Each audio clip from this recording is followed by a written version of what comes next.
Será que a sociedade, ela pode realmente tirar a nossa fé?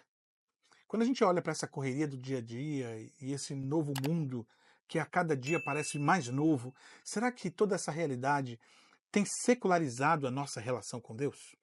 Que é o professor Eduardo e estamos no Papo de Teologia.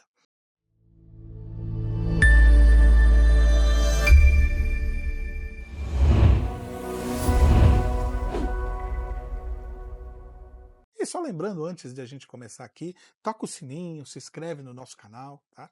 E isso vai nos ajudar bastante aí a continuar popularizando esse conteúdo. Então vamos lá.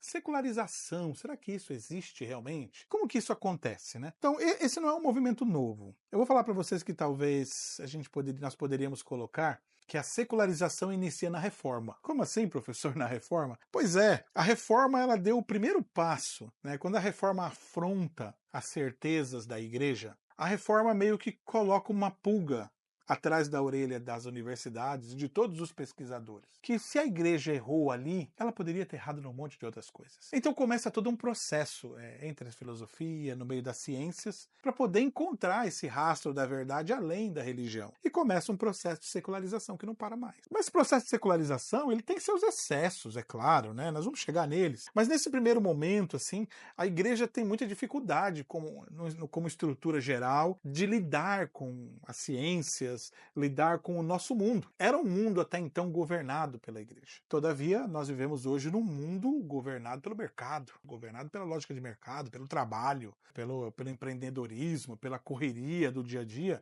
E aos poucos, isso aí vem acontecendo já desde o século XVIII, final do século XVIII, com a industrialização, e as revoluções industriais já têm feito isso no mundo todo num crescente. Assim, então, quando a gente fala de secularização, a gente não fala talvez de um projeto para acabar com a igreja, não é bem isso, ou um projeto para acabar com a religião, embora em algum momento já pode ter sido assim. Hoje não. Hoje a religião, inclusive, ela é bem vista pelas estruturas de secularização como uma válvula de escape da correria do dia a dia. Se vocês pegarem os estudos da teoria crítica da escola de Frankfurt, aí você vai ter um pesquisador que é Adorno e Horkheimer. Eles têm alguns textos bem relevantes sobre isso, que vão trabalhar justamente esse contexto, que a sociedade industrial, ela precisa dessas válvulas de escape para que os seus trabalhadores sejam mais produtivos. Então, um trabalhador que foi para a igreja no fim de semana, que teve ali o seu momento ali de culto, e ele vem segunda-feira feliz para a empresa. Então, existe todo um apoio, mas a secularização, ela também acabou com isso, incluindo a própria igreja no seu programa. E muitas vezes a própria fé. E a fé acabou se tornando um programa da vida. É o programa de fim de semana. Qual é a sua vida? A minha vida é isso, isso, isso e aquilo. E a igreja? É o programa do fim de semana. Aí você já começa a encontrar o que aconteceu com a secularização. A secularização, ela de certa forma, tornou uma redução da relação com Deus, uma redução da compreensão com Deus. Tem um autor ainda da escola de Frankfurt, o nome dele é Walter Benjamin. E o Walter Benjamin vai falar de uma coisa que eu acho muito relevante, e é o que eu estou querendo provocar vocês aqui a chegar, que é a secularização, inclusive, da linguagem. Que o sagrado sumiu da nossa linguagem. E quando o sagrado sumiu da nossa linguagem, o sagrado acaba desaparecendo de toda a nossa vida. De certa forma, o Benjamin está reproduzindo aquilo que fala na Bíblia, né? Que a boca fala do que o coração está cheio. Quando essa linguagem, então, ela perde essa dimensão sagrada, e aí ela então vai esvaziar o sagrado, mas o que o Walter Benjamin identificou? Ele identificou que a linguagem, ela perdeu o sagrado porque ela se tornou empresarial, ela se tornou mecânica e ela se tornou técnica. Então a linguagem, por causa do trabalho, do dia a dia, da correria, ela acabou então perdendo essa dimensão sagrada, sabe? Essa dimensão de admiração, aquele momento que você para e você lê um texto e você tenta entender o texto, entender o que Deus quer falar com você no texto. Gente, eu vou falar pra vocês que eu acho que eu nunca mais vi alguém fazer isso comigo. Eu tô na igreja há uns 40 anos, pouco menos, uns 30, 35, e era comum antigamente as pessoas chegarem, professor, né, tá, olha, eu li esse texto aqui, Deus falou comigo nesse texto. Era muito comum isso. Eu vou falar pra vocês que já fazem uns bons anos que eu não vejo ninguém chegar em mim e falar que abriu a Bíblia, leu um texto, que o texto falou com ela. Por que isso? Porque a cada dia a gente está enchendo o nosso tempo com tanta porcaria, com tanta correria, com tanto trabalho, que isso daí se tornou uma estrutura tóxica para o sagrado da nossa vida.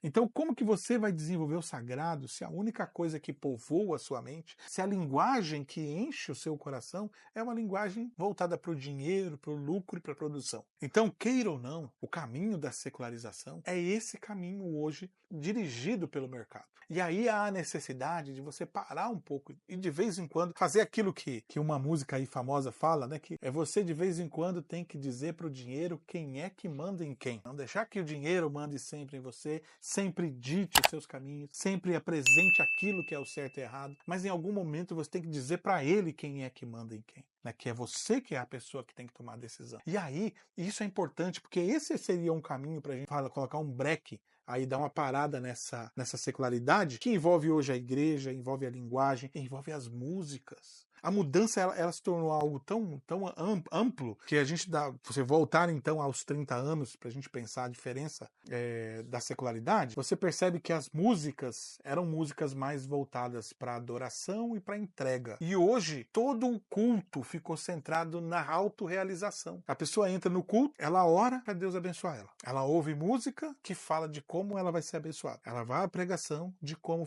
ela vai ser abençoada. O culto ficou extremamente hedonista e narcisista. Não há mais entrega, não há mais renúncia, não há mais dar a vida para o outro, não há mais, entendeu? O sagrado foi totalmente tirado, principalmente no cristianismo, onde o sagrado está relacionado à entrega, ao serviço, ao cuidado, ao amar o outro. E aí transformou-se num sagrado totalmente voltado para o eu, para a interioridade, totalmente voltado para o meu próprio desejo. E é esse mundo do eu que Lutero vai chamar de idólatra. Para Lutero, a principal idolatria que o ser humano pratica é aquela em que o ser humano é colocado no lugar de Deus. E Lutero tinha uma frase muito importante para a gente lidar isso, que ele dizia o seguinte: deixa Deus ser Deus. O que ele quer dizer com isso? Isso era uma provocação de Lutero, para que nós não nos coloquemos no lugar de Deus, para que nós não sejamos o centro do universo, para que nós não sejamos o centro da adoração, o centro de todo o nosso olhar, e que a algum momento a gente se distraia de nós mesmos, se distanciemos desse nosso eu, para que a gente possa colocar Deus no lugar certo, deixar Deus ser Deus, e eu e você temos sermos humanos como nós somos, carentes como nós somos, pecadores como nós somos, fracos e frágeis como nós somos, uma realidade que a gente precisa estar sempre trazendo à mente, para que a gente possa olhar para a realidade e pensar de uma forma equilibrada, e não deixar que essa correria do dia a dia nos iluda com toda a informação que é vendida de que na verdade Deus sou eu e você. Beleza? Então, ficamos por aqui e deixa Deus ser Deus. Nos encontramos na próxima. Até mais.